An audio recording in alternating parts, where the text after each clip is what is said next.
La Secesión de Viena. La Secesión de Viena es una corriente artística de carácter vanguardístico perteneciente al modernismo formado por artistas, arquitectos y diseñadores en el año de 1897 como parte de un proyecto de renovación artística y que tuvo una duración de 8 años hasta el año de 1905. Se llamó así porque rompieron con lo establecido, liderado por Gustav Klimt, quien fue el más influyente y conformado por otros creativos austriacos como Koloman Moser y Joseph Maria Olbrich. También publicó su propio periódico Ver Sacrum para promover sus ideas. Los secesionistas decidieron diseñar un edificio que personificara sus ideales y que también sirviera como su hogar físico donde pudieran reunirse y planificar eventos públicos que presentaran al mundo el nuevo y moderno movimiento de diseño vienés. El resultado fue el Palacio de la Secesión, diseñado por Olbrich. Características: buscaban romper con las normas y tradiciones artísticas establecidas. Se caracterizó por obras de formalidad bajo el concepto de obra de arte total, es decir, una obra de arte que contuviera a todas las demás mediante una geometría adecuada formal. Su estética favorecía las formas curvilíneas, los materiales lujosos, las fachadas decorativas y el ornamento. La decoración es modernista, ni orgánica ni naturalista, sino estilizada y abstracta. Representantes. Gustav Klimt fue un pintor simbolista austriaco y uno de los representantes del movimiento modernista de la Secesión vienesa. Klimt pintó lienzos y murales con un estilo personal muy ornamentado que también manifestó a través de objetos de artesanía, como los que se encuentran reunidos en la Galería de la Secesión vienesa. Intelectualmente afín a cierto ideario romántico, Klimt encontró en el desnudo femenino una de sus más recurrentes fuentes de inspiración, con pinturas como Las 3 edades de la mujer y Medicina. Koloman Moser fue un artista austriaco que ejerció considerable influencia en el arte gráfico de principios del siglo XX, además de ser uno de los más destacados artistas de la Secesión de Viena. Asimismo, fue cofundador de los Talleres de Viena, conocidos como Wiener Werkstätte. A lo largo de su vida, Moser diseñó una amplia gama de trabajos artísticos, libros y gráficos, desde estampillas a viñetas, para revistas, moda, vitrales, porcelanas y cerámicas, vidrio soplado, vajilla, platería, joyería y mobiliarios. En 1907, Moser se retiró de los Talleres de Viena debido a conflictos internos con su administración. Joseph Maria Olbrich nace en Silesia, Alemania, en 1867. Estudió arquitectura en la Universidad de Artes Aplicadas de Viena y en la Academia de Bellas Artes de Viena, ganando en su tercer año el premio Prix Roma. Fue discípulo de O. Wagner, trabajando para él en un corto tiempo viajando por toda Europa. A su regreso a Viena ayudó a formar la Secesión, un foro antitradicionalista. Alcanza su fama al diseñar el Palacio de la Secesión, edificio de planta cuadrada en el que destaca la brillante cúpula dorada. Otto Wagner nació cerca de Viena, en la ciudad de Penzing, en 1841. En 1890 diseñó una nueva planificación para la ciudad de Viena, de la cual solo fue realizada su red de ferrocarriles urbanos, manteniendo la monumentalidad urbana clásica de sus inicios, pero adoptando una construcción moderna y funcional. Durante 1894 fue profesor y supervisor en una escuela especial de arquitectura dentro de la Academia de Bellas Artes, siendo su discurso inaugural sobre la arquitectura moderna, llamando a los alumnos a aprender y desarrollar una arquitectura basada exclusivamente en los nuevos materiales y en los métodos modernos de construcción. Una de las obras más importantes de Otto Wagner incluyen la Casa de Majolica y la estación Karlsplatz en Viena.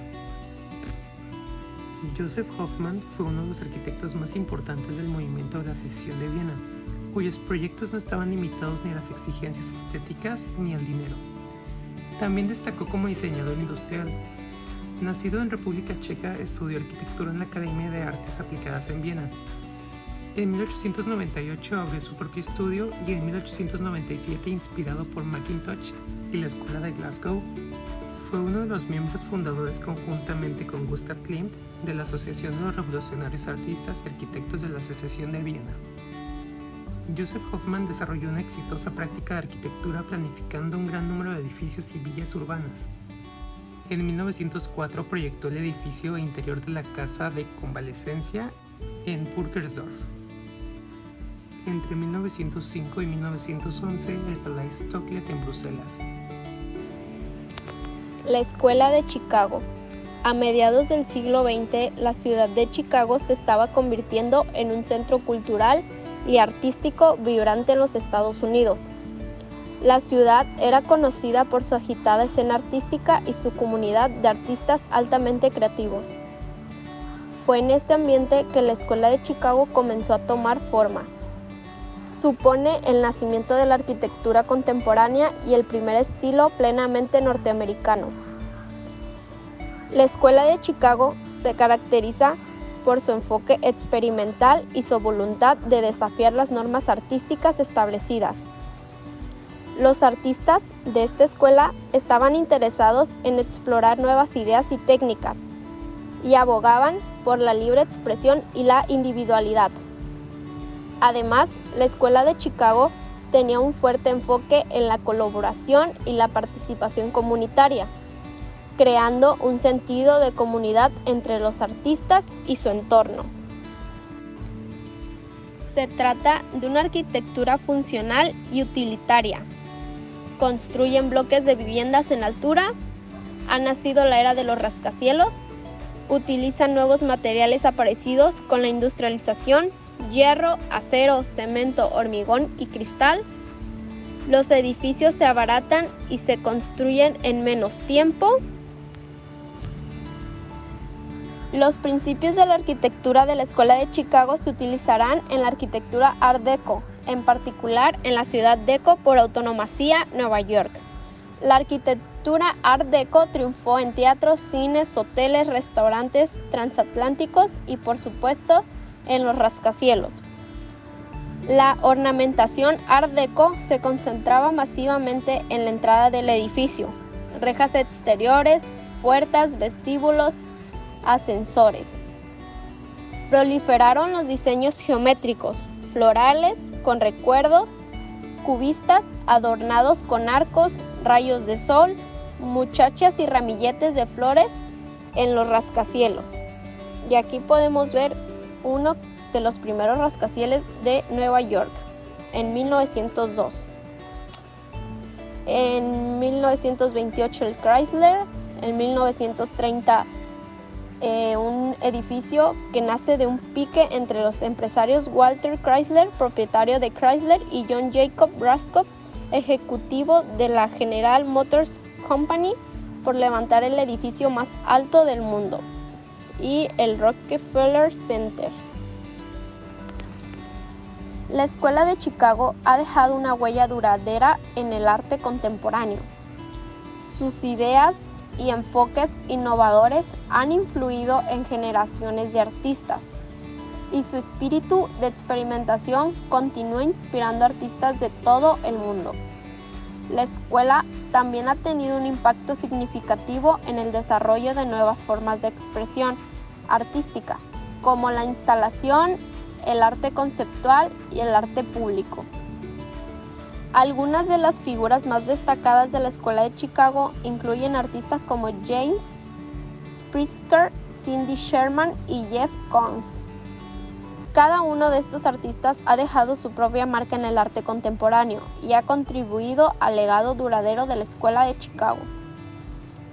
La Escuela de Chicago ha tenido un gran impacto en el arte público al desafiar las convenciones tradicionales del arte y llevarlo fuera de las galerías y museos. Muchos artistas de la Escuela de Chicago han creado obras de arte públicas que interactúan con el entorno urbano y se relacionan directamente con la comunidad en la que se encuentran. Arquitectos. William Le Baron Jenney fue un arquitecto e ingeniero estadounidense cuyas innovaciones en el terreno de la construcción fueron fundamentales en el desarrollo de los rascacielos. Estudió arquitectura e ingeniería en París y más tarde regresó a Estados Unidos, donde participó en la Guerra Civil desde las filas del Ejército de la Unión. Después de la guerra, abrió en Chicago su propio estudio de arquitectura. Allí trabajaron como aprendices Louis Sullivan, Daniel Burnham y la mayoría de los arquitectos que más adelante construirían la Escuela de Chicago. Uno de sus edificios más importantes fue el Home Insurance Building, La mayor aportación de Jenny fue la construcción de grandes edificios con estructura metálica, iniciada en el Home Insurance Company Building. Este edificio empleó por primera vez en la historia de la construcción columnas de hierro colado para sostener las vigas de acero que descargaban el peso de los forjados. De este modo, las paredes exteriores, liberadas de cargas estructurales, podían transformarse en grandes ventanales. Este método, inventado por Jenny y bautizado con el nombre de muro cortina, sigue siendo la base para la construcción de muchos edificios de gran altura. Otro edificio importante es el Manhattan Building, construido entre 1889 y 1891. Es el rascacielos sobreviviente más antiguo del mundo que utiliza una estructura de soporte puramente esquelética. El edificio fue el primer hogar de Paymaster Corporation y está incluido en el Registro Nacional de Lugares Históricos el 16 de marzo de 1976 y designado como Monumento de Chicago el 17 de julio de 1978. Otro arquitecto importante fue Louis Henry Sullivan. Nació el 3 de septiembre de 1856 en Boston y murió el 14 de abril de 1924 en Chicago, Illinois.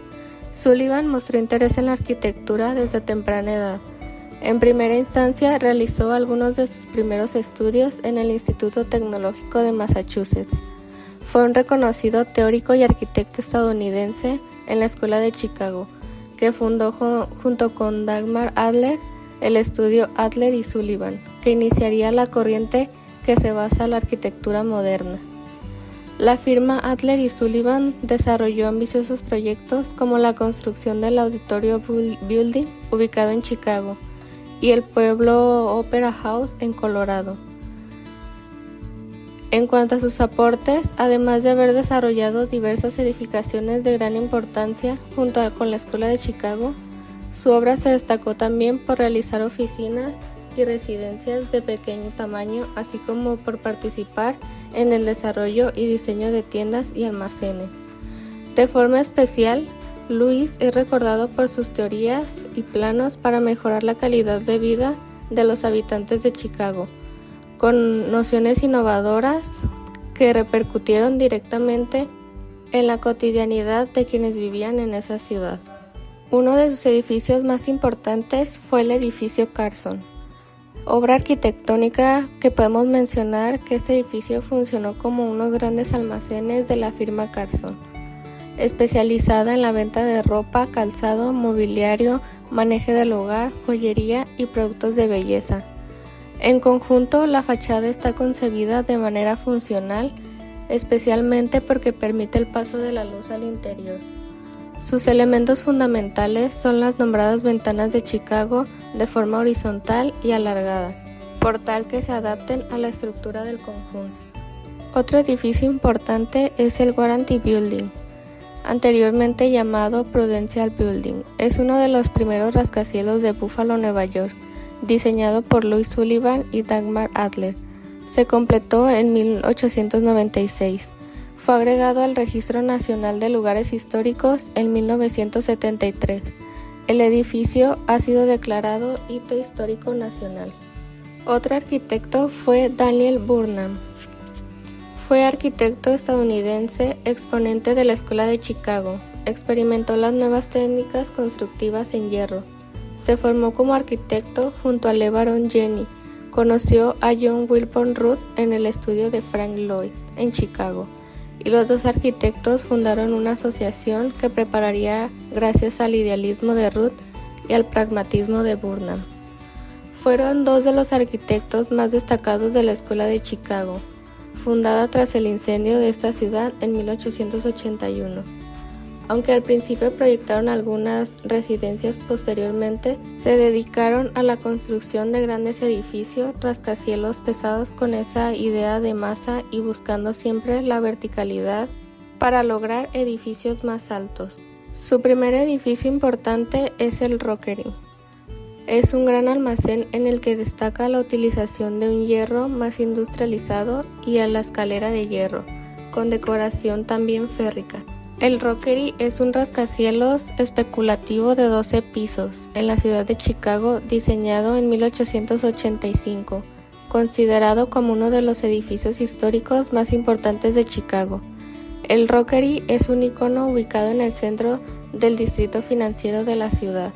Su majestuosa fachada es inigualable en el detalle arquitectónico y se complementa con un entorno rico y acogedor dentro del edificio, resaltado por increíbles características arquitectónicas que incluyen la fascinante escalera mirador y el impresionante patio de luces.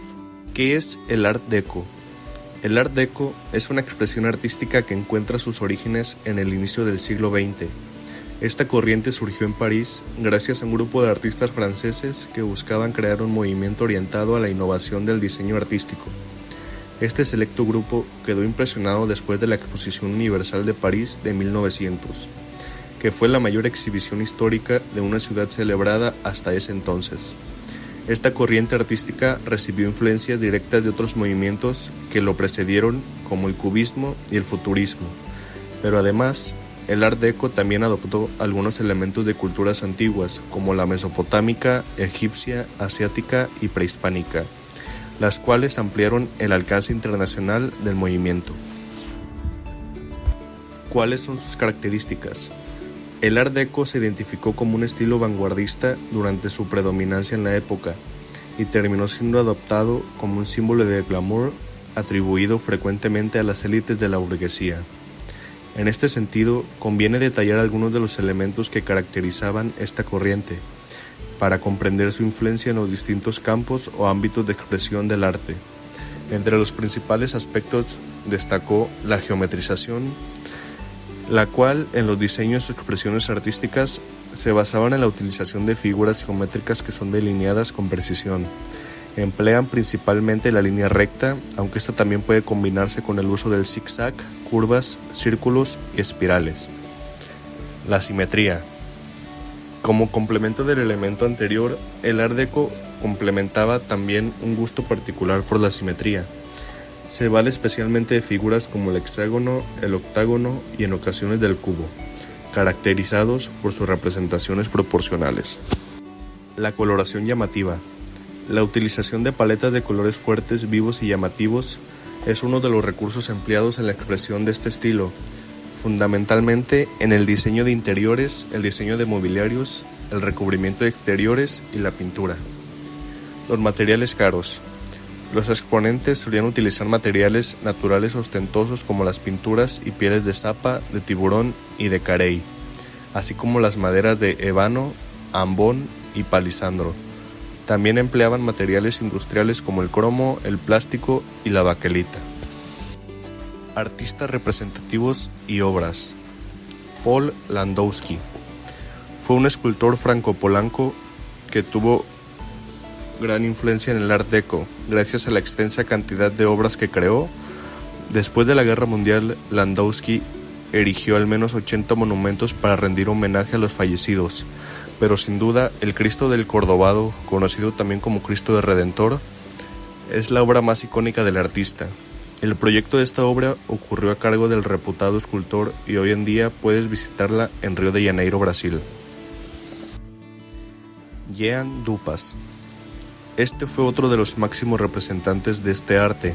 Fue un pintor francés descrito a menudo como abstracto y que recibió influencias de lo neoclásico y lo académico. Las figuras de los cuadros Art Deco de Dupas se distinguen por ser alargadas o deshumanizadas.